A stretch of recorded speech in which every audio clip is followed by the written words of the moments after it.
Yes, people, 50 man in the house just waiting right there. We got loads to talk about. Trust me, we're talking about a week's worth of content in the space of an hour. Monts will be here in due time when I give him the code. He can just stay a little bit longer. Because guess what? My FPO is catching up, people, yeah? I am now 40. Broms is bottling it against me. I am now 43 points away, yeah? All I'm going to say, if whoever is Alpha Omega in our Never a Foul FPL quick one, and Alan Maburu, God's Assassin, big up your souls, man. Big up your souls. Right. And by the way, just so you know, God's Assassin, I'm 3 points off. I'm coming for you at top spot. Mario Daz as well, yeah? Wait, Jay, do you play it? Jay, do you play fantasy? No, you know what? Like, I don't play fantasy football because I hate the mentality of having to back players against my team. Yeah. You know what I mean? Because every week there's like a decision you have to make versus do I want to do it for my moralistically or do I want to do it to make the fantasy points? And you know, I just. And also, I also week 2. After week 2, I forget to change my team. You know what, you see more players captain, and it's just a wrap. I've not had a single United player all year. But you see, Bruno 2 seasons ago, he was in my team every week. So basically, anyways, look. Long story short, with Jay, I thought about that. Then I realized I can't have. You just got to take it. You got to have one team in it. Yeah, like I've got like one Liverpool player in. I've got like one City. Okay, and this weekend I should have Watkins against Man United and Get rid of them. I've got rid of them, both of them. They're on my bench. I don't care who they are. I'm not betting against Man United. What's the emotion? What's the emotion hierarchy? Do you like? So say like Watkins scores against United this weekend. Are you are you immediately like, fuck Watkins? Or are you like, okay, fantasy football's doing all right? Nah, I want United to win all day. He's benched. He's on my bench. I can't lie. You're not allowed. He won't be on my bench. He won't be on my bench, though. No way. Yeah, he's on my bench. But yeah, look, a big up, people. We got lots to talk about. Man City slapping Brentford in, flip it. That was annihilation. Yeah, differently. Yeah. And man, to make it worse for some rivals, Savio is signing for them in the summer. We'll talk about that and a little bit about because he plays left wing mainly. So if he is to come into the first team fold, what happens with Grealish, especially Grealish left training early yesterday. Could have a little bit about that. Got FFP stopping Chelsea from sacking Poch potentially as well, which Ches, I suppose you can run your mouth on because guess what? I don't think you like Poch that much. And also you got Richarlison, Raphinha, 60 million potentially, and it is from a weak source in my opinion, but it would be a very good signing for Spurs as well. And then obviously Liverpool news, Szoboszlai is potentially, rumored now that he's injured for the whole of February, and Mo Salah 200 million offer for the summer, and that's from the Athletic, from our Ittihad. With Klopp leaving, I wouldn't say no to it. My opinion, but yeah, look, there's loads to talk about. Smash the like button as well, people, if you don't mind. And yeah, man, we'll get straight into it. And I think the first place to start with, Ty, is you get on the bottom. It's Man City. Yeah, bro, fantastic Foden, double F settings. The guy's different. And you know what? I'm proper happy for him, man, because I feel like, that guy's 24 now. He's probably played about 6 seasons. It's mad how he's 24, Mbappe's 25. These players are aging so quick. I think they're 21, 22 still, but they're not. And this season has been one of his best seasons for me in a Man City shirt. Consistent game time, consistent threat, goals and assists. This guy is stepping up to be who the player we thought he always was going to be. He still has been good in them last few years, but I'm on about being the main guy at Man City this season. He's been carrying them a lot in them situations with Julian Alvarez while Kevin De Bruyne has been out. And yesterday in an away game where they dominated and going 1-0 down, people were probably thinking the upset's on. Even in the first half, I was like, this keeper's having a blinder. Is it just not going to be one of them days? Well, Foden decided to change that. And, a brilliant hat-trick, a header, which is nice, a great finish from Haaland's flick on, and then the first one being in the right place at the right time. So for me, Foden's doing... Was it header left foot, right foot? Third goal. Yeah. No, both left foot, and then the header. Yeah, but the thing is, Foden's now actually stepping up with goals, and I think the big thing is what I like the most. And tactically, Bernardo's been the one playing out wide right. He said, right, Bernardo, you're being sacrificed out wide on the right. Foden is doing so good centrally that he's had to move Bernardo to the right to put him in the team. Foden, De Bruyne, after all these years, are now playing as 8 together. And they're different gravy because no matter what, if you're trying to stop one, you then can't stop the other. And that's what happens. It's like when Liverpool had a ferocious attack a few years ago. You think you stop Mane, but then you've got Salah. You try and stop Salah, then you've got Firmino popping up. You've got different variations. And City are cooking right now. I thought that was such a good performance from them yesterday. Obviously, Brentford had a couple spells. The way they dismantled Brentford yesterday was rude. Bro, man. it's different. Oh, like, it's title winning performance. The game, and when they scored, no one believed Brentford were going to hold on, even till half time. You're being real. There were 2 people, Don and the Welks, in the chat were like, "Oh, could there be?" I was like, "Bro, no. If you watch the game, Roms, from like start to finish, exactly, it wasn't like Brentford they had 10 shots, Ches, by half time. Brentford had 1. Even they were losing 1-0, and it was all the raps. That was all the how game. about Brentford could have went 2 goals up. I still back City to come back win 3. Yeah, but the thing is that the City performance for me was really similar to like the second half against Everton, but the whole game. Because you like, and also it was Foden again against Everton, who was the one that got them back in the game. Tough away games, City are down. Foden's quietly having an excellent season, you know, and I think that I ran the numbers. I did some prep for the show, so I looked at the stats here, and Saka has 11 goals, 11 assists in the Premier League and Champions League. Foden has 10 goals and 9 assists in the Premier League and Champions League. His Saka performances. Saka takes set pieces and pens for Arsenal. Foden doesn't. So I think Foden is definitely showing that he's like he can be the guy, you know, because he's kept City going while KDB's been gone and stuff. And it's just watching KDB in this team now, it's just it's first of all, it's nice because obviously he's the last of his kind of generation in terms of his like age and profile. So it's nice to be seeing him doing it. And secondly, it's just they've just picked up so much in these last few weeks, and Foden is a big part of it. So yeah, no, I think he deserves a lot of props and credit, and he's a big goal threat. So yeah, no. Foden propaganda. I'm on it. He's equaled his tally of last season in pretty much the same amount of minutes, by the way. So he's on course having his best season because remember last season he got injured, and now he's on like it's weird because he's got 1 extra assist this season than last season, but he's got 1 less goal in all comps. Yeah. So he's got something like 14 goals and like 9 assists in all comps. But in the Premier League, a lot of it's in bulk right now. I think he's on something like 8 goals, 9 goals, and whatever. Also, people can't underestimate when you score these goals. Like he needed to step up because obviously Gundogan's gone and De Bruyne was out for a bit, innit? Before De Bruyne's come back. So he needed to do his thing and come in for the team and score these important goals. And City are that good where if De Bruyne don't turn up, Foden can. And if Foden don't, Alvarez can. So that's why when people in the overall context of the title are like writing them off. Also as well for Foden as well, playing the positions. He's played 10. He's played right wing. He's played left wing this season. Yeah. Like he's done a lot. Like he's been. But this is the thing, Jay. This is what I'm saying right now, Jay. Is that he played central last night with De Bruyne, and in the interview, if anyone, I know people might switch off after the game, but I watched the interview after.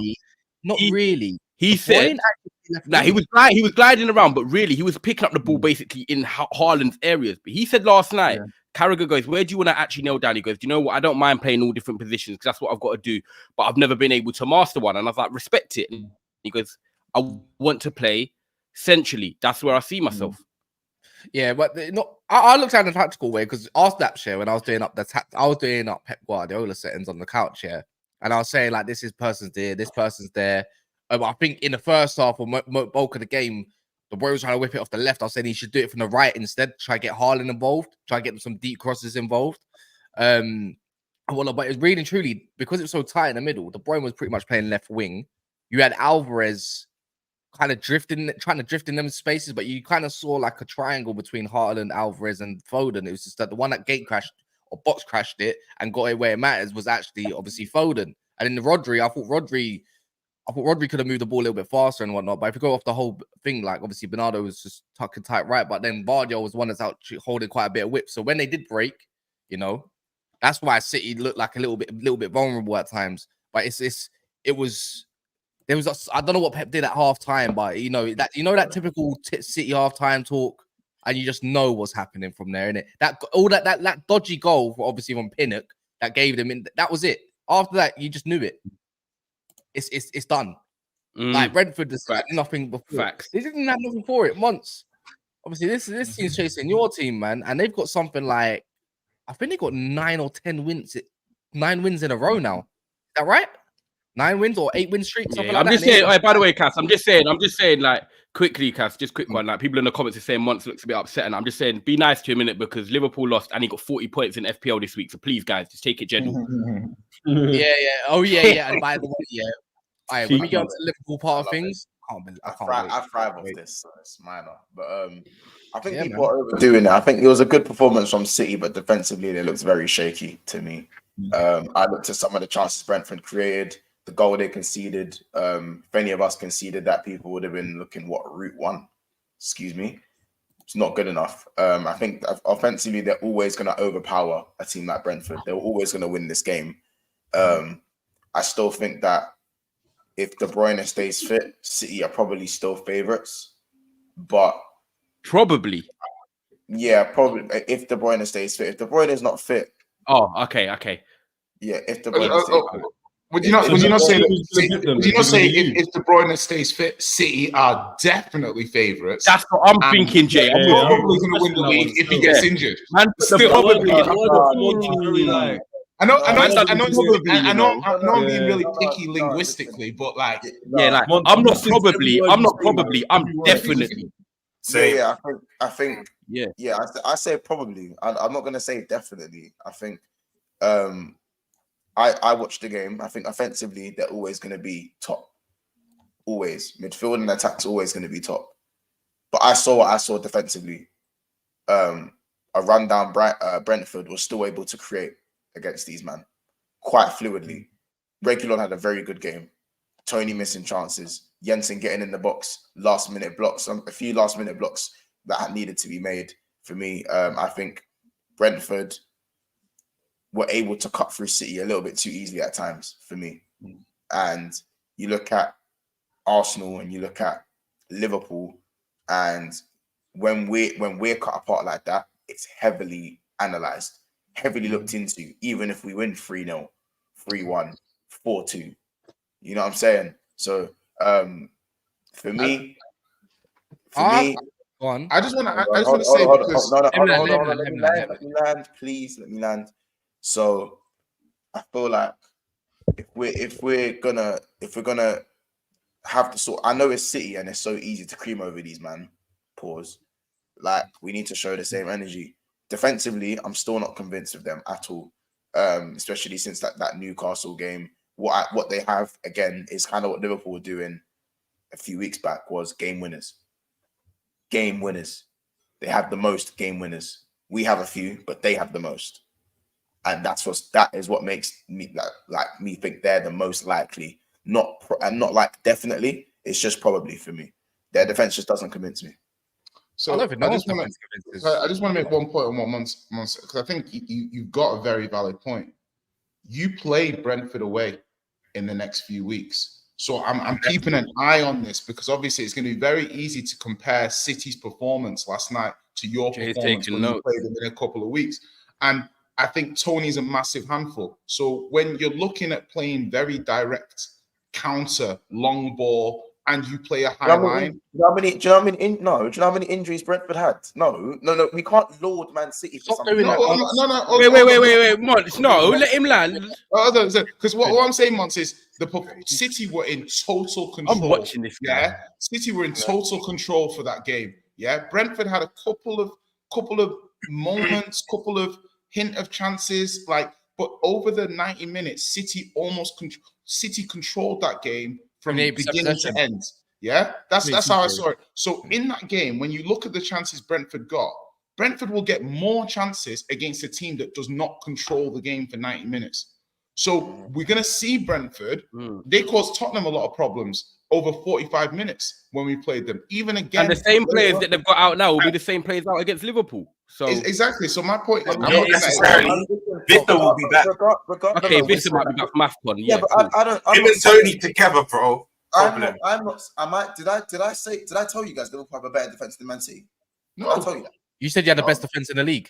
Did I? So yes. No, when have I said? No, Yes, you yeah, have. Liverpool. Once don't bite. Once don't bite, bro. Stop doing Carry it. on. It's got again. Bro, You said Van Dijk and Konate are the goals, best man. centre-back Man, duo I in got the it. Prem. I said no. I said Liverpool have the best defensive record in the league. I Please waffle. get what I say waffle. correct. Please get No, what no, I no, say no, no. correct. This is what Mont said, yeah. Van Dijk is the best centre back in the world right now, and this is only a few weeks ago, by the way. He said Alisson is the best goalkeeper in the world right now. Before Trent got injured, he was saying Trent is back to doing Trent things. So I'm gonna guess he's a better right back than Walker, yeah, of course. Yeah. Konate. Remember the Konate pop that I was getting rinsed for? And me. Performance and you and Roms will back this up. So on form, technically, you have the best defense. The thing is, you're talking about that, yeah, but you said that you got the best defensive record and everything. So don't try and do things around about.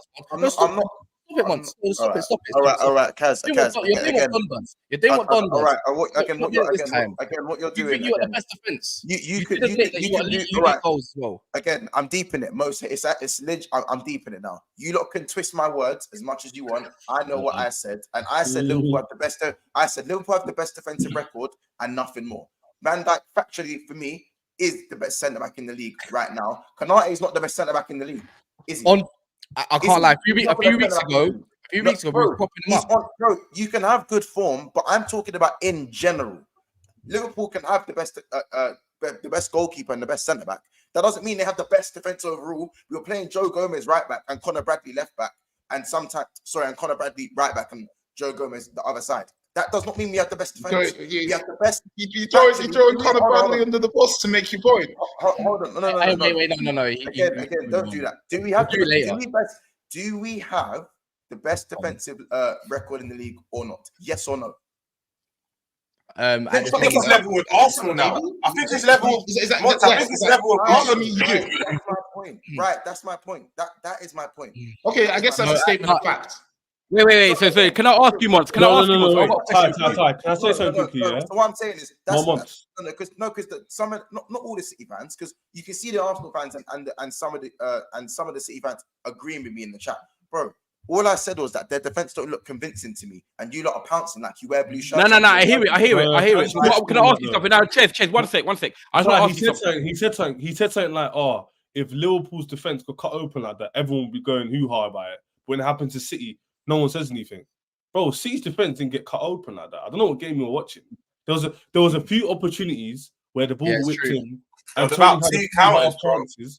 But let's be honest. Let's not. It weren't clear cut. I don't mean like proper. Like it was once it's actually like it was bare through balls and opportunities, and it was like, they were under the cross. You know, I want to balance off on that point, Mons. I want to ask you, because how Jay's explained in the game, with you coming up against Brentford in a couple of weeks, the way you're talking about City's defense. My question to you is, when you play Brentford in a couple of weeks, do you think Brentford will have cleaner chances than what they had against City last night? Yes or no? That's my point. That's my point. I hear it. Trust me, I know. Again, please don't put words in my mouth, but I already said. No, I'm just asking you a question. I'm not putting words in your mouth. We concede the most chances out of the 3 horses in this race. So you're admitting that Brentford are going to get cleaner chances against you than they will against City? Because teams create chances against us because we don't control. But that's not my point. It matters, Ty. Don't ignore context. Teams create chances against Liverpool regardless of who it is. Because we don't go for control in our style of play. I get it. And Arteta does. So teams are going to concede chances. We're going to concede chances like that. But because we have Van Dijk and Alisson, we get away with it. It's just our style of play. It doesn't make us superior. It means it's just our style of play. So when I'm talking about City and analysing the fact that they can get got at, I looked at their defence and I thought, you know what? That's not as solid as I've seen City's defence. And it hasn't been like that for a while. You know what I'm saying? You can agree on that part. I can agree with that. I said their midfield is top and their attack is still top. And if the Bruyne stays fit, they're probably favourites for me, in my opinion. Obviously, the City fans are in their Arsenal bag right now, where I can compliment. Let me ask you this. Hold on. I can compliment 2 things out of the 3. Yeah, I can 2 things out of the 3. And then the third thing I say is, man, start crying. That's like the reason I can see Daps typing as fast as he can with the acrylics right now. Even though I complimented the things first, rather than actually listening to what I said. I complimented the team. I hear you though. I know what you mean. They're not as defensively maybe as solid, but maybe that's because John Stones is that missing link. I looked at that and thought at time, you know what? Yeah, like I feel like a better team. It was quite easy to get down the side. All right. Let Ron I actually analysed the game on my video quite well, to be fair. But if KDB didn't stay fit, do you still have City favourites? If KDB doesn't stay fit, well, even I probably wouldn't have them favourites. I don't think wouldn't. I don't think I would. Because I think even though Haaland's there, you see the game-winning mentality from KDB. Like for me, even when it was at 1-1, that easily could have been a game where City were trying to break them down, trying to get in through the spaces. KDB, one pass, goal. Yeah, look at the one to Foden. Like, I'm talking about the cross. The cross, that is dumb. Like, bro, it's literally like sometimes they can just give it to KDB and he'll do something. Like even when they're swinging it around the box, City can also sometimes run out of ideas. And they might have broken them down towards the end of the game. But when KDB does that, in the 52nd minute, breathe into base. City can now pop the ball at their own pace. Now, that allows them to kind of do the City thing and break them down. And so just because obviously we got loads of other stuff to talk about as well, yeah. Just to can I just make one point? Can I just make one point on the things? I just checked it up because I just wanted to see. Come on, man. It's a good point. It's a damn good point. If it's not a good point, I'm removing you for 5 minutes. You're getting Simbin, you know that. It's a damn good point. You'll like the point when I land. All right, go on, land. All right, so against Arsenal, Brentford actually created 1.66 XG. Yeah, Brentford had 2 shots cleared off. Somebody mentioned it in the comments. I was like, I wanted to see it. Brentford created way more chances against Arsenal than they did against City. Had way more opportunities to score. Against City, Brentford actually only created 0.87 XG. And they had a clear one-on-one with Mope that would have probably accumulated most of that XG. So whilst I do agree with the eye test of what Mons is saying, the actual stats don't bear out that City were cut open like it seemed last night. Yeah, I was gonna re-bowl that, yeah. If we actually deep the game, other than the Ruben Diaz block, I think that's the only time where you could say Brentford got through. Other than that, it wasn't Man City's defense being anything. It was Ederson giving away the ball in dumb positions where they nearly could have scored a goal over the top and he missed. Do you remember those ones? That's the but that's not that's a half chance. That's a half chance. One sec. Hans's words were earlier, which I'm pretty sure you can change. Cut open. Right, and if we're going off who actually has the most steady defense in my different teams play better against other teams. It's as simple as that. Brentford might get a better of Arsenal at times. Styles, mate. Yeah, Styles, right? Ty loves that one. Yeah, but Ty would know it because obviously boxing and all that, like different styles. You can't play against Southpaw sometimes or play against But what's it called? If we deepen it, Arsenal actually have the most steady defense, in my opinion, when it comes to being a little bit more solid than most. But that's because they've been pragmatic. Liverpool being a little bit more further forward, and then Man City just doing Man City things. And they also are missing Johnny Stones. You're right, by the way, because Brentford have had City's number a few times. And also, they played Alvarez in the pivot next to Rodri, fam. Like, what are we doing here? Vardio was actually touch tight near De Bruyne most of the time being back. So they went all out. And the thing is, if you're going to do the same thing for Brentford about kind of cutting open, what about when Haaland missed that 1-on-1? What if he buried that one? What about what if Tony caught the volley? What if Tony wait. Because what I'm trying to do once here is you said about Brentford chances, but we have to also talk about the ones that City also missed, because then on that point they would have scored about 6 yesterday to maybe Brentford's 2, maybe 3 if you want to be nice. I didn't ignore the context because the first thing I said was their attack top. No, I know. I'm not trying to belittle what you said or anything like that. But I'm just like to say that they were cut open in the defense, and yes, the defense looked shaky yesterday, but bro, Brentford away is not a joke. Cut open. The words cut open for me. Brentford had chances, and City conceded from a goal kick. Yeah, but the thing is, you know what the funny thing is, Mons, but that's not even a chance. No, bro, hear me. They scored from it. Yeah, cool. But is that a chance? No, it's a goal kick and it's gone through. It wasn't like they built up the play, then they created a chance. So Brentford didn't really create chances. That's all me and Cass are saying. No. They got him, bro. They got him behind. The Diaz block was a chance. Bro, in the second half, there were last ditch blocks that City made before that. One from a corner from Lil Mope, and then the one where the guy shot the volley wide. For me, the Tony chance is a good chance as well. The Jensen, yeah, it's all right. That's a good chance. It's all right. But it's a good chance, and to concede from a goal kick, and again, I just feel like do you know what though? I generally feel like people listen to half conversations. No. I'm listening to it in full. Do you know what I'll say? Yeah, if we go to Aston Villa, or anywhere, if Man United go to an away team, and the chances that Brentford had last night were the chances Man United conceded on a regular, or Spurs, if Jay went to a Brentford or other teams, Aston Villa, whatever, I'd be delighted. and the chances, I'm just saying, great away performance. Yes, exactly. There you go. I was going to say, I'll be saying that is great. I would love Man United to have concede the chances. If we conceded 0.7, if we conceded what City conceded to Brentford last night, I would say I'm taking that every day. That's why I think we're overdoing it.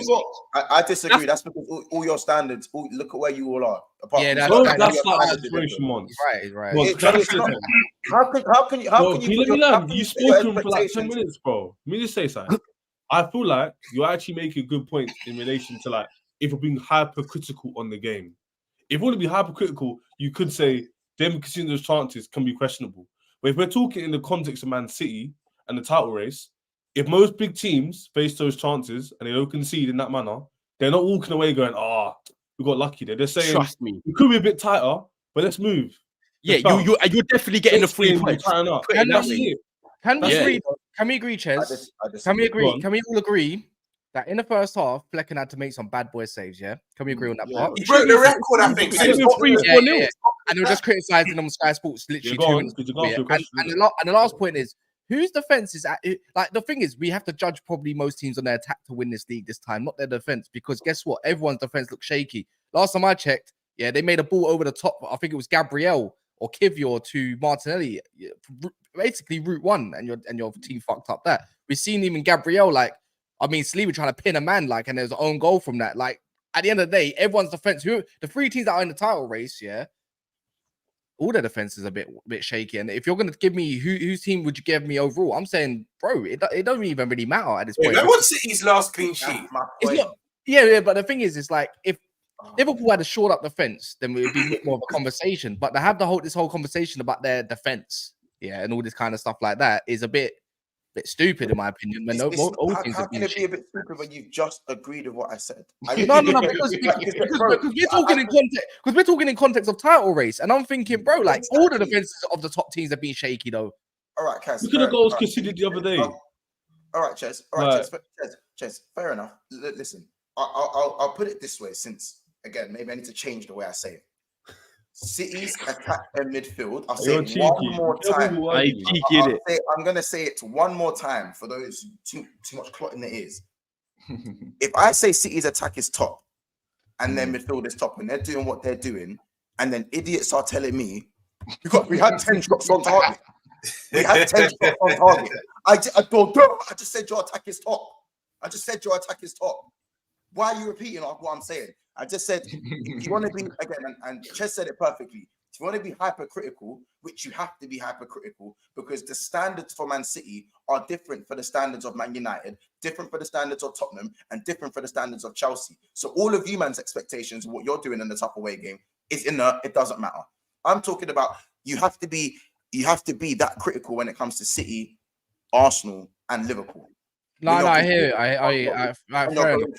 You didn't say City. You didn't confidently say City were favourites. That's why I kind of got onto you a little bit. I said if De Bruyne, because you and Cal, before you ended your stream last night with Big Six Pants, said that we're winning it all still. So you know what I'm saying. Listen, all right, again. just bad shit on the nose, in my opinion, but it's fine. Kind of looked into these streams, I'm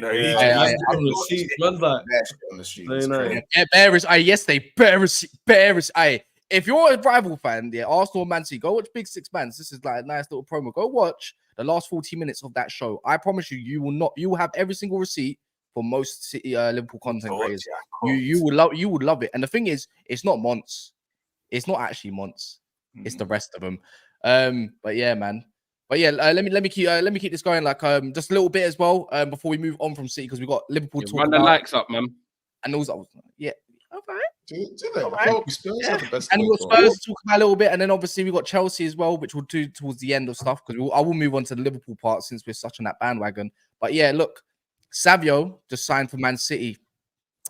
You know the baller, the one that's ripping it up in Spain for Girona. Girona, yeah, that one under Michel. He's just signed for City. Whether you want to look at, he's more predominantly he's a left winger. He's been playing left wing most of the season. He has played right wing like a Doku. He has played right wing, but he's over on the left, and that's a big. I don't know how much for, but this franchise. It's a nice move. This franchise is pissing me off. Called Manchester City, the City Group, You know, you can have your Troyes. Yeah, you got all these clubs, New York City, Girona, 50% of that. Yeah, they're just taking up all the time. I told you, Pep's going back to direct wing play. By the way. Yeah. He's had enough of this sort of like in and out technical. He wants people that can change games, like Jeremy Doku can come on ball carry, guys that can change up the game. And I'm not gonna lie, I've watched a bit of Girona this year, and Savio for me is one of their brightest players. Like out of everyone, if you said to me City would sign one of the players, who do you not want them to sign? I would have said Savio. Guy could play left, right. Yes, that Kuto guy. Kuto's cold as well. Wait, is he part of City? Oh, he's part of them already. Yeah. He's impressed me the most. Yeah, they've got Dovbyk as well, the striker, is doing well this year. But yeah, Savio, I feel like, he can play left and right, but he can dribble. And I actually like left-footed wingers that are on the left side. Like, that's a bit old school. It's like Garnacho. Garnacho's playing on the right at the moment. I know he's not right winger for United. But yeah, it's more like they have less time to think. They can sometimes just get a ball across. It's just different, like old school. Giggs on the left side, Giggs left-footed. And I feel like with this signing, my caveat from it is that if I'm Jack Grealish, I'm starting to get worried. And I know it's kind of, we're talking to Savio, but I'm linking it to Grealish because Grealish, for me, I know he likes his little... and by the way, I'm not saying this is true, but I know he likes his IB for things and all that. I know he's had a treble last year and he went out a bit longer than the others celebrating and he's come back. It's either one, he's not taking the season too seriously or he's not performing as well and Pep wants a change, or Pep is managing his ego where when players win a lot of things and they get a bit overexcited, he says, cool, do you know what? You've got a bit overexcited. I'm not actually going to play you that much so you can get back to focusing on your football. And it's one or the other. But with Savio, 100 million and it's not good enough. But with Savio and Doku, you know what I'm saying? You know what I'm saying? I think they're two young wingers in Doku and Savio that they're giving you that sort of impact that when they're on the pitch, on the eye, you're like, raw, they're making a difference. And that's where players like Grealish, who are not going to get the ball and run at a few, man. Brazilian. He's Brazilian, bro. Yeah, them man there, they make you excited. They get your bums off your seats. With Grealish, it's not like a type of winger that's going to do that. He retains the ball and does that sort of slowing down the game. I just don't know that in 12 months' time, if Grealish is still going to be here at City or in 18 months' time. The thing is, we said about 100 million and all that. I like Grealish for what he does. He won them a treble, which has already repaid that 100 million. And when they sell him, they're still going to sell him for about 60 million anyways. So they'll get most of that money back and more in hindsight. If you told me that's been a success, no? Yeah, Grealish's signing has been a success. Well, yeah, bro, he helped question, you know. He helped them win a treble and a Champions League. I get it. But my boy told me something as well, yeah. I know chances created can be flawed, but he created the most chance in that Champions League winning campaign, you know. I didn't even know. 300 million. One thing on Grealish that I think is quite important when as I was thinking about this the other day when I'm judging him is that Aston Villa, where he played at, were more of a transition team than Man City are. So a lot of the stuff that we liked about Grealish when he played at Villa, the dribbling, the taking the ball team carrying, but we knew it would be diluted, Jay. I don't think we truly acknowledged to the extent it would look different until it actually looked different, and then he had to obviously get on board with it. And I think last 3-4 months of last season, he added a lot of value. This season, you know, they've got options, and I think that's when you're a top club, you have options. What's funny as well, Jay? They're linked to Elise and Pedro Neto as well. Yeah. It looks like this is what I'm saying. Is his time just up? I think if you look at it in terms of what Grealish does, and there's different kinds of left wingers. Yeah, there's different kinds of wingers. You've got your Rashford types, your Leao types, your Son types, your Grealish types, Foden when he plays out there. Hell, even when Pogba used to play on the left wing for United, he'd play in a different style. Darwin Núñez is. Exactly. So the thing is that what you want from Grealish in that, I think you can argue he's maybe underwhelmed from a GA point of view. But if you're looking at it from a helping the team win and being a functioning component in a treble-winning side, he played his part. They bought him. They won the treble. It's very difficult for me to say that he's been a flop when the ends almost justify the means, if you know what I mean. I agree. Yeah. But yeah, guys, look, there's 461 of you in the house, and it's 123 likes. GA is not looking that good. We need more assists. We need some KDB assists. You know, never going to get Ryan. Come on, man. We need some Cole Palmer in here, man. No, we don't. We don't need more penalties. Goals, by the way. I saw that the other day. I was thinking 12. 10. Yeah. Double digits, man. Yeah, please smash the like button, guys. Look, you know what it looks like, the fun button. It looks like this, you know, like that. And then when it should look like this. Basically, yeah. I won't do it because someone might try to sound racist. But, real talk, you know. So yeah, man. Ib says City have the best away form in the league. I'm gonna be sure you got who's got the best home form then? Is it Anfield? It's gotta be Anfield, isn't it? It's gotta be Liverpool, isn't it? Yeah. Do you only got 3 draws? 3 draws, the rest are wins. Yeah. So please smash the like button. I see it going up 140. Can we rise that? Can we get that to 200 people? Please smash the like button, man. I don't ask a lot in the stream, and you know I don't either. So even if you're watching this back and it's not live, please, you know what to do, man. Just pause the video and then come back to it. But yeah, look, if we're moving on, I'm going to move on to the Liverpool part before we move on to Chelsea and Tottenham a little bit. But Liverpool, it's just been said that Szoboszlai is going to be out of the whole of February. How much of a miss is that when you got Endo returning? Is it really doom and gloom as we say it is? You know, Trent as well. There's a whole conversation around Trent. As I said, if you want to see a conversation about Trent and Liverpool fans, Arsenal fans, I've got Liverpool fans rattled over Trent's position and where he should be, right? And once can take this away, and Roms can as well. I'm telling you lot now, watch Big Six fans for the last 40 minutes. I could not believe what I was hearing, by the way. And I'm not even a Liverpool fan. It was getting me hot. People do not like talent. They don't like talent, honestly, you know. But yeah, and then obviously the Athletic are reporting that Ittihad have not given up their pursuit of Mo Salah, and with the whole Klopp leaving as well, 200 million for Salah right now. Would you take it? Would you not? Let me know in the comments. So yeah, man, look, 200 million is a big offer. So we talk about Salah and Szoboszlai being out, and then this whole Trent debate because it's wild to me. But yeah, Mons, man. Wait, Mons, what was the Trent debate on first of all? Because I can't hear this. I didn't see it. Please, I'm not gonna out the man in a minute. You don't want to go watch it? I'll tell you who it is. Tom Little, Enns, Cal, and Jamie Phillips were contemplating. They're basically saying, all in all, play Trent in the midfield or don't play him at all. Basically, keep him right back and let him invert as he's been doing. Because Klopp changed his role. He made him old-fashioned against Arsenal. He wanted to be up and down. You saw Gomez invert. For me, keep Trent right back and naturally play him inverted. That's where we've had most of our success. It was simple for me. I don't want him actually starting in the midfield. But no, Szoboszlai being out might help. It's not an argument. I just don't think it's a very good argument simply because the sample size between Bradley and Trent is night and day, and B, like, how can we talk about Trent as generational? How can we talk about Trent as all these things? How can we protect him for all these years, and then the second a right back comes in that shows he can defend for 2 Premier League starts, all of a sudden move him into midfield because right back is too much of a detriment to the team, and the team is carrying Trent. And so you agree? Konate's breaking down. Like Konate's breaking down because of Trent. We're playing lopsided because of Trent. Well, guess what? Because of Trent, I'll run out. The list will go off the table if I talk about all the things that Trent does provide from the inverted right back position.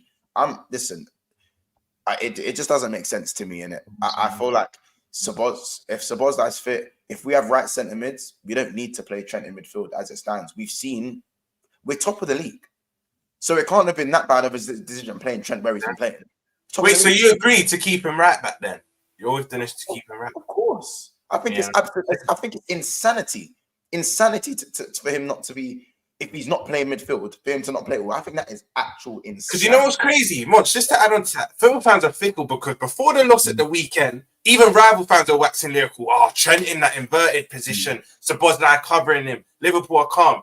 I can't let Arsenal toyed with us, bro. One battering against Arsenal. Oh, Trent's not good enough there. You saw what Martinelli did to him. But what Monch said, we've been top of the majority of this season. So why all of a sudden does it need to change? But you also have to, you have to look at it from the point of view of Bradley. If you look at Bradley too, it's very difficult to ignore back-to-back games where you score 4 goals and he is one of the best players on the pitch. Even for any fan, it's very difficult to put that to one side and be like, yeah, Trent, 100%. You couple that with not a bad, but a defensive performance that maybe Trent had not matured, but his defensive work has been good this season. Like I'd say it's been that's the myth. He actually has been solid. That's what I'm saying. I'd say it's been objectively good, not even just. And solid, he looks like a bit since he's got the captains, like the vice captain. He looks a bit more mature in all sorts of play as well. Does that make sense? Like he's grown to the role. Look, Marcus is gonna hate me. Marcus is gonna hate me, and he thinks I'm not a United fan because I back Trent. This is the thing about. I see that. This is the thing about Trent, and when you look at a player like Trent and any right back, I think the argument is that what you can give your team offensively and building up and developing as a side is almost more than you give them defensively. The issue is Bradley, because like you said, the sample size is small, but the sample is exceptional. Do you know what I mean? As in, like, it's an exceptional sample. And if you're telling me how many performances does Trent get at right back, not performing to a 8 out of 10, 7.5 out of 10 level before, whilst the conversations, you're right, Mons, now are a bit premature. What about in a month? What about in 2? How long would you give Trent if his performances, 1 game, 2 games, 5 games? How long are you giving him to find his rhythm? The rest of the damn season. For me, he gets as long as he wants because he's earned that. Okay. Because that's better than what anything Conor Bradley is going to offer me. I say it again. Conor Bradley, exceptional, yeah. But we played Bournemouth, Chelsea, and Norwich. So please leave me alone with this sort of high horse thing. We are doing what I scold Arsenal fans for. What I two semi-finals as well. 2 left semi-finals, which like what I cuss Arsenal for is exactly what we're doing. 2-3 good performances from a young player, and you're almost forgetting what's in front of you. You're almost forgetting what's in front of you. You know what I'm saying? So now I'm not gonna act like, bro, Conor Bradley. It's amazing what we've saw, because I don't want people to think that I hate Conor Bradley. Like, I love what I've seen from him. It's actually refreshing to see. But come on now, like, let's not get ahead of ourselves. And that's obviously ideally what Liverpool fans, in my opinion, are doing. Like, you know, when Reece Nelson came in for a few games last season and got 5 GA in 2 games, fuck it, man. Bench Saka for the rest of the season, then. Bench Saka, or move him over to the left. Because we saw him play there 4 years ago under Unai Emery. Fuck it, then. Let's do that. Do you know what I'm saying? It's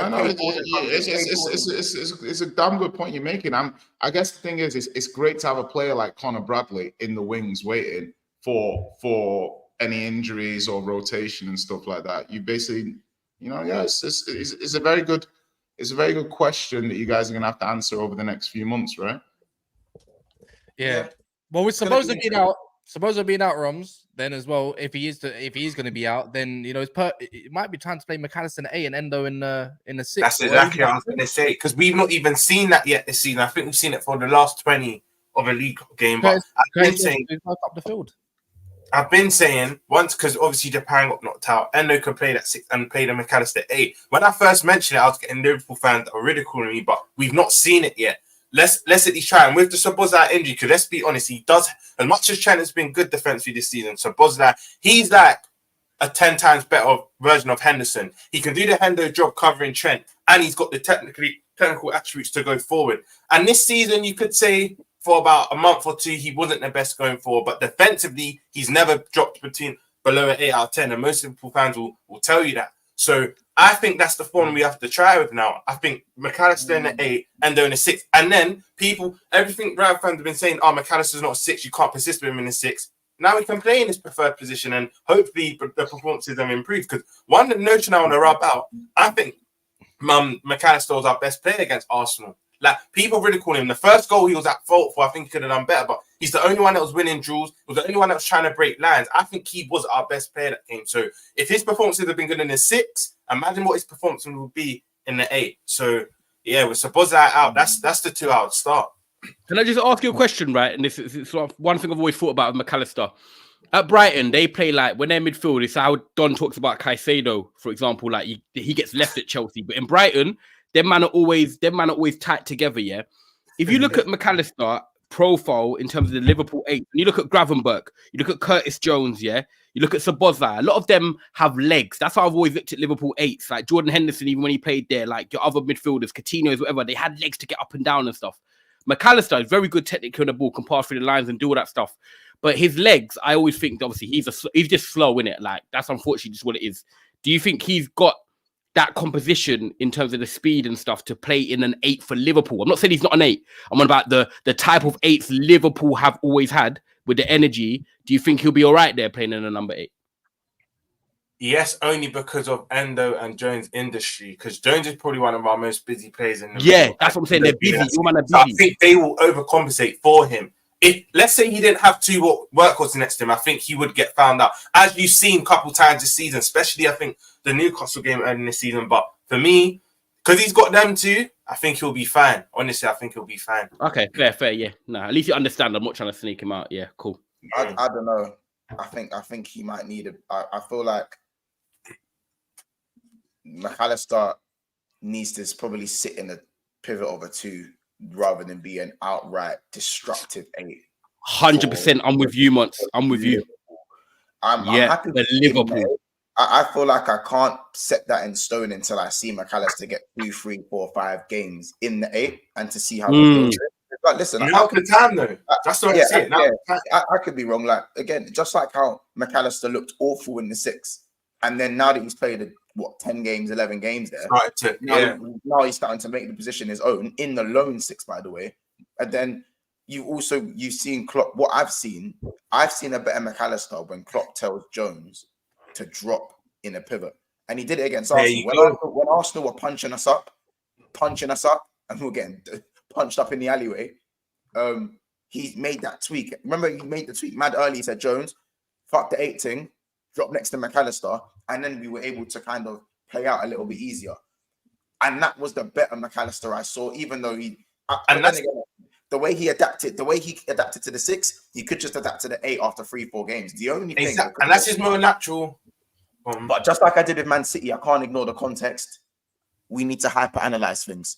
Do I have time to give McAllister 3-4 poor games in the 8 to then become good at it after that? Because then 3-4, that could be the difference between ultimately a few draws. City have ran away with it.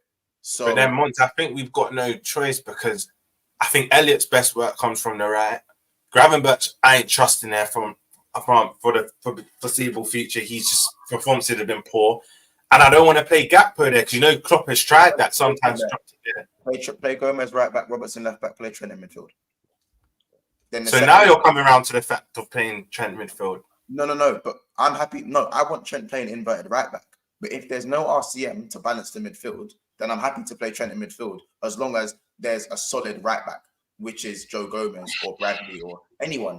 Do you know what I'm saying? I think Trent is an option in midfield. He's not a must in midfield. If the whole notion of Trent, play midfield in Trent or don't play it at all is asinine, crazy, insane. Yeah, I know. I'm gonna be honest here. I've been praising Liverpool and I've been praising McAllister. He's been a rock.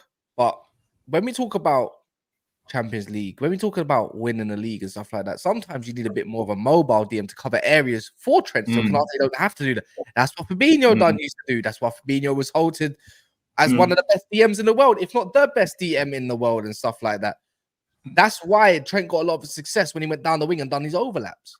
So I don't know. You just needed someone that can actually cover the ground a lot better sometimes, and maybe a different option to McAllister. That's what I'm going to and as well, Kaz, it's not even. Also, you need that defensive awareness. Like, for example, like a Bazuma can cover the ground, but he doesn't sniff out danger the same way as a Rice does. Do you know what I mean? So then you get into slightly different technical aspects of what you're looking for. And when you get a McAllister, you get to build from the 6. Do you know what I mean? You get to break lines, you get to pass the ball and stuff like that. But you lose a lot of the off the ball stuff. Not all of it, because he's pretty good in the tackle, and he's dueling. I know he's only, is he little? Is he little? He's quite little, but he's a dueler. He gets stuck in.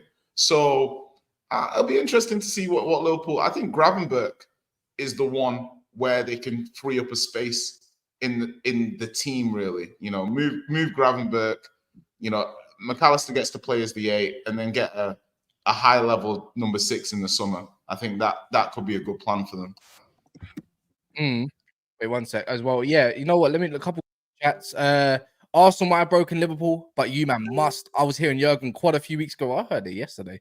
To say Liverpool, you must do it for Klopp. Love United, hate the ops. And it says, by the way, Cass and Ty just left. By the way, how can you man let rivals ban us every time we draw or lose?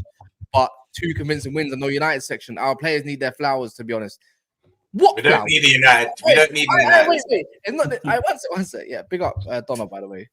What United flowers? We won 2 games, and I don't want to get giddy. What are you talking about? I'm not giving these players no flowers until they. How about this? Martinez is out for 8 weeks, 6 to 8 weeks, and already fans' arseholes have fell out. Your arseholes have fell out. Prove to me why you deserve the flowers. I praised. It was only yesterday. I was praising, like, obviously, you know, the performance and stuff. But right now, I'm not getting giddy over Man United. Let's just get that thing straight as well. But big up for the super chats. Like, I hear it, but it's just let's not do this, man. I'm not trying to get banned. I'm trying to protect you, man, at this moment of time, innit? Let Ty do all the giddy stuff because that shit pisses me off. But yeah, but moving over to a bit of a juicy section. Ches, Pochettino ain't going nowhere. I ain't staying because you lot can't afford to sack him. He's magic, you know. It's magic, You lot are trash, man. You know what, Ched? All I'll say is, before you obviously speak about Poch, just keep him in until March at least. Just have him there for the cup final. And I don't care what you do with it. Yeah, keep him. Keep him by the way, at least until Tottenham come to Stamford Bridge. Oh yeah, because you would have played them that weekend. We would have played them if it wasn't for the cup. It's been we have a lick to get you back. And you would actually smoke them right now as well. Guys, are we starting on the 10 million apparently, or what? Like, apparently, have you man seen the leaks the last 24 hours? All the news articles come out. Yeah, I seen it. Like the players are upset. You've got like £100 and something million hole. I read so the thing that I thought the funniest was I read the article and it said, and I couldn't believe this. Yeah, Chelsea have £1.9 billion spent. They have that on the balance sheet. They have committed to spend £1.9 billion over the next 7 or 8 years, with all the transfer fees and all the wages and all the contracts that they've given out. Yeah. So, and somebody made a great point. If you people don't understand FFP and stuff, if Chelsea, for example, right now wanted to sell Caicedo for like, let's say 70 million or let's say 80 million, right?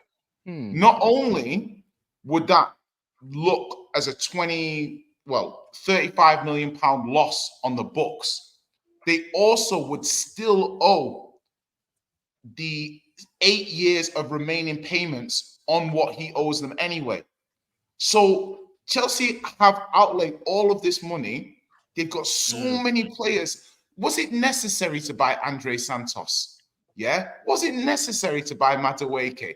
Like, you're looking at the business they've done now, and Bowley, Egbali, these guys, Winstanley, like these guys really, really should be in a lot of trouble with Chelsea fans. Really, because this is horrible. If Chelsea get a transfer deduction, if they get a deduction of points because of what these guys have done, if I was a fan, I'd want them out of the club. Like, no questions asked, because it's your mismanagement of the club that has led us to this point. It is completely your fault. And now, apparently, obviously, you can't sack Poch due to this FFP stuff. But I think that might be, I don't know how true that is, because you didn't actually make a move for anyone in January, which we kind of expected. So, tit for tat, you can kind of believe it, maybe, especially with this whole, what's it called, PSR running around or whatever it may be. But yeah, guys, look, we're 16 likes off just 200 likes. The bar is low. The bar is low as Chelsea not being seen in the top 10 at this moment of time. Like, honestly, you'd have to accept cookies to see where Chelsea are in the table. That's how bad it is. Yeah. I've heard that before. So, anyway, Ches, you was Yeah. rattled after Liverpool smoked you. Yeah. Why are you not rattled now? Like, Wait, was that rattled? oh Hey, my hold god. on. Chaz, you was. I watched it back. You was. Hey, Do you know what it is? Do you know what it is? I You just do what feel I like do. Yeah? watching You it, see, like- you see Arsenal fans. You see Arsenal fans. They rattled me this week, but I'm admitting it now. But they would never know they rattled me because you see his smile. It could be deceiving. Do you know what I mean? But they rattled me. You do what I was doing. You're smiling, but bro, you were rattled, bro. You were rattled. Nah, it was. I admit it, man. It was jarring. Obviously, it's been a horrible week for me in terms of results, and the news articles that came out yesterday don't help nothing. Kind of told everyone what everyone needs to know anyway. Players don't want to be. Not that the players don't want to be there, but the manager has not got it right at all. The board, the recruitment's been poor. Talking Poch. The direction of the club, the managerial sense, the tactics, everything about the club's just gone wrong in the last, not the whole time, probably since, it hasn't been as bad as this even on the Potter. It was never this bad on the Potter. Potter was more a case of older players, his tactics were poor, This is even worse. So I'm not surprised by any of the news. But in terms of the 10 million stuff, obviously that's a bit of gas. I'm not gonna lie. You know what's mad? I thought we were in like some bad stuff, and it was only like 4, 5, 6 weeks ago when we had Monson and crew like saying that Chelsea in a much better position to. Yeah, but I'm going to speak on that. I still think we are though. I can't lie. At this moment of time, the way Man United's going and the way news has kind of just dropped, even after Rashford, everything is like brother. It's like you just took your Man United 2.0 at this moment of time. You know, you've got bro. Right now, yeah. I can't lie. Yeah, you're the banter cover, people call us it, and Jay's smiling. I see him. No. But Jay, like, back me up here. Like, I know we're bad. I know we're bad. Yeah, we're bad. No, we're bad. Yeah, like I'm gonna first one to admit that Man United are awful. But and Glazers in that part, the direction we're kind of potentially going in. Remember, I said potentially, but we'll see. You're going in the right way. I'm looking at Chelsea. It sounds, the thing is, by ear, it sounds great. Until I see it, I won't. Until I see it, I won't believe it too much. You man are going so far down here. I'm not, and you not spent money. Yeah, this is what I don't like. I try to be objective with the situation. And when I hear, even my dad was speaking to me, he was like, "Yo, Ches, it's gonna get long." I was like, "Bro, like, let's chill out." People saying pre-Abramovich, all this stuff. Let's slow down, buddy. Let's slow down a little bit. Give it a little bit longer, then I'll be with you, man, innit? It's only been 1.5 years of dross. It's not like these man can't turn it around. They haven't got to make that many changes. Get a DOF. Get rid of Poch. Ches, it's hard, you know. It's hard, you know, Ches. It's hard. It's hard to turn around the big shit that's going the wrong way. Don't be objective. When we come back here, I am in a year's time, and I was like, these changes need to be made. And we're doing a lot better in the league. Don't be coming back to me going, yeah. But Ches, we said this a year ago. We said this a year ago. Let me add on to this. No, it's different. Let me add on to this quickly. Yeah, I saw the time. I just finished off what I was saying though. No, I'll go on, finish. Go on. Cool. Yeah, well, obviously, people love to compare it to last year. Jay's doing right now. That's my next point. The difference is, last year, all you man would agree, we had half the squad who shouldn't have really been there, who didn't want to be there. Bamiyangs, Kovacic's, Jorginho's, Mounts. They need to leave anyway, regardless. We need to start afresh. Was it not Kaz that was roasting my club for not being in a title challenge since what, 2017-18 days?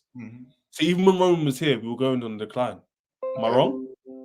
So my point is, we needed a rebuild, and they did it the wrong way by getting too many older players, Koulibalis, Bamiyangs. So they went, we got that wrong. Let's do the opposite and go with the younger man. So you got it wrong with the older players, and then you got it wrong with the younger players. They need to use this and go, we need a happy medium of a bit of both. We've got the younger man in. Let's stop doing that now. We might have to sacrifice and get lower quality older players because we can't spend that much money anymore. Yeah. To get a few, maybe an experienced striker or DM or whatever. And then we keep it stepping. But it's not like, I'm not going to sit here and say, oh yeah, we're going to go bust, pause. We're going to lose all our money. The players are dross. We're going to go from 11th to 15th. We might get relegated in 3 years' time. Like, bro. Oh my! The gift that keeps on giving. Simon Phillips from the Athletic. Some of the new arrivals at Chelsea. Some of the new arrivals at Chelsea just broke through. This isn't new. This is like 5 hours ago. Some of the new arrivals at Chelsea Private Express regretted the long-term contracts they signed and do not see the grand contract that was sold to them in the first place. This is all right, Ches. This is it as a whole, by the way. Yeah, like on away from all that stuff. Yeah, like off the pitch. We were talking on the pitch. Pochettino's played in 23 games the same amount that Potter played. Potter was one position above you and 1 point above. Now you're doing race for 40 points again this season, and you spent more money, by the way, and he didn't even have a pre-season. So at this point, Poch is failing. Your club's failing. Yeah, 100%. You have another. You have one more year, or even this season, especially no European football, and you think that's going to be fine even when you enter next year. You get no European football next year as well. I can't lie. If you're a Chelsea fan, you should be seriously worried that you're going to just be a mid-table team, because that's how it can go. That's how it can go. I just respond to that very quickly. That's a good point. I like it. You man raised good points to me. I know I let Roms and Monts come in as well. What I would say to that is depending on everything staying the same. That's depending on the squad being the same, the manager being the same, the players progressing, which is currently happening. So if things are already as bad as they are, and everyone's saying they get worse, how can it get worse? The players are not. It can really get worse. FFP on the financial side, it can though. I hear that. I'm saying on the pitch, it can improve, and if the improvement on the pitch happens, the financials therefore improve. Yeah, but you know, I'm saying like the pitch is love. I'm saying the picture is important. You get that right. You can't fix the board up in one day, can you? You know what it is, Ches? You know what it is, Ches? Yeah, players talk. Players talk, right? And if a lot of them express their, this like their frustrations about the long-term contracts and even being at the club, then the next big player that you think you're going to get, like an Osimhen, like he ain't coming. You might as well say, you might just give it up. Tony and Osimhen are not going to your club this season. They can afford Tony. I don't see how they can afford Osimhen. Tony's going to he's going to want to play European football one way or another. So and Osimhen, you don't think we can get Osimhen, yeah? You can't get Osimhen. I don't think you can afford him. I genuinely think you can afford him. Yes, you'll be able to help me out, but once you permanently sell Matson, Chalobah, Broha probably goes in the summer. Conor Gallagher, that's four already. There's probably more. But hold on, but to me that just closes the gap that they've got at the moment. That's just going to fill the gap in money they've got. That's not transfer funds. We have 100 to 120, 130 million pound hole that those transfers will fill. Now you want to buy Osimhen for 100 and something million and then give him 300 a week, 6-year contract. So you're committing probably at 8 million a year. So basically that's a 200 plus million transfer. Yeah. Chelsea cannot sign off on a 200 million pound transfer. But why is everyone keep saying this though? Rob, you don't get with these men. I'm not saying why is everyone keep thinking if some you next did that. No, go on. Because your finances are so in the mud right now that you can't move. It's just where you're going wrong. It's where you're going wrong. It's not where I'm going wrong because guess what? I read up on this because Man United are the same position. Can I explain something to you? You're saying stuff. You're sounding like Hope rather than. Guys, I'm not trying to defend them. I'm trying to think. I did economics in it at uni and at A level. I know that. I'm trying to think in that way. Do you really think these men wouldn't have thought about these situations happening? Do you really thought? Yes. Because you bought Lavia. You bought Lavia last year thinking, these 20 goals you bought, Chelsea bought Lavia was to flex on Liverpool. Your club. Yeah, that Lavia side in Ches, that was spiteful. And the Cassidy to a degree. Let you know this question, Ches. Let me just be very clear. Your best player this season is Cole Palmer. You shouldn't even have Cole Palmer. The reason you have Cole Palmer is because Crystal Palace were going to sue you because of the way you went about Elise. So that tells me how badly you're structured, because the best player you've got, you shouldn't even have. It's luck you have, Cole Palmer. You should have Elise, and his hamstrings should have been messing up, and you should be closer to the relegation zone. That's what God had planned for you. What happened in actuality is you got let off. So no, I don't think your club thinks about things properly. No, you know it is. You know it, Jay. You don't believe that. No, this is what I think. They gambled. They gambled thinking that they're gonna buy loads of bad boy players and they're gonna get somewhere in the table. And I think that's what the vision was, and especially with the young players because they think they're gonna get better over time. They gambled, and right now that gamble is not paying off. And now they're like, shit. We're definitely going to need to sell some homegrown players to rack up some money. The last thing you need is £100 million+ player when you need a multi. Ask a question. If we had Ange is doing. I'm gonna use Ange at Jurgen Klopp. Klopp's got established record. Cool. Ange doesn't. If we had Ange playing the same football he does at Chelsea, are we 11th? No, you're probably about 8th. Cool. A bit high. The only reason why I say you're only slightly high because you still missed that gun, man. That's Yeah, but the point is, Rom, that's still that. If we're More than 8th that. right now, that means More I'm than on that. like 30-something points. I'd say you'd be like 7th or something. You got to Yeah, remember, yeah, we've got yeah. The point is, We've we've got been in and Son. around it, right? Which is where You I don't have thought any we'd be killers. anyway. You know what? You It's don't have Son. You don't have a killer. quickly to the pan. I'm Go not on, gonna like I'm some financial expert or whatnot, but one thing I've realized with clubs, big clubs being in financial troubles like your Barca's and Chelsea's, they just always find a way. So I understand what you're saying, Jay and Kaz, is you might not think Osimhen can come, but I just think when it's all said and done, end of all, once the January window shuts, 1st of September 2024, I just think Osimhen will be a Chelsea player. They will just find a way. From yeah. With what clubs did you say? Barcelona and what? Barcelona and Chelsea. Oh no, Barcelona and what other club did you mention before Chelsea? I only mentioned them two. The difference between Barcelona is that even under financial shit, they still win a league title. The difference is they always get European football either way. So that's a different big bucket. That's a big bulk in money and the way you can maneuver stuff. 2 years without Champions League, even Man United haven't gone 2 years in a row without Champions League football since 2 the years first without game. Champions League. You know what Chelsea might have to do? Chelsea might have to sell like a patch of the grass and then change Stamford Bridge to a different name. Do you know what I mean? Why do you think Hey, Chelsea tried to get Tottenham's commercial officer? Well, they have got him. They've got Tottenham's because they're looking at their finances and they're like, we need more money. We need more money. You know what you need? No, we're getting that anyway. Who's your sponsor? Call it the Trivago Arena or something like that. The thing is, you do need how much No, interest can I say one more thing, though? desire, Can I say one thing? Ches, answer me this question. No, How but much Jay- interest and desire is there in a team that's finishing back-to-back 10ths? Cool, Your cool. aura I'll only answer the lasts question with as this. long as I'll your end it on aura this, yeah? lasts. Oh yeah, sorry. I'll end it on this because I know Kaz goes up. What Jay just said to you, man, yeah, is exactly why I'm not that worried. He's gone, oh, you've hired our commercial director, huh? That just shows people just look at the things on the headlines and don't think we're moving stadiums, bro. Look how successful Tottenham have been with their new stadium. That's why we've employed him. Have you got a stadium yet? Have you got land? No, we're moving, bro. We're moving. Yeah, I think it's Earl's Court, innit? Yeah, when are you moving? Oh, we're trying to move in.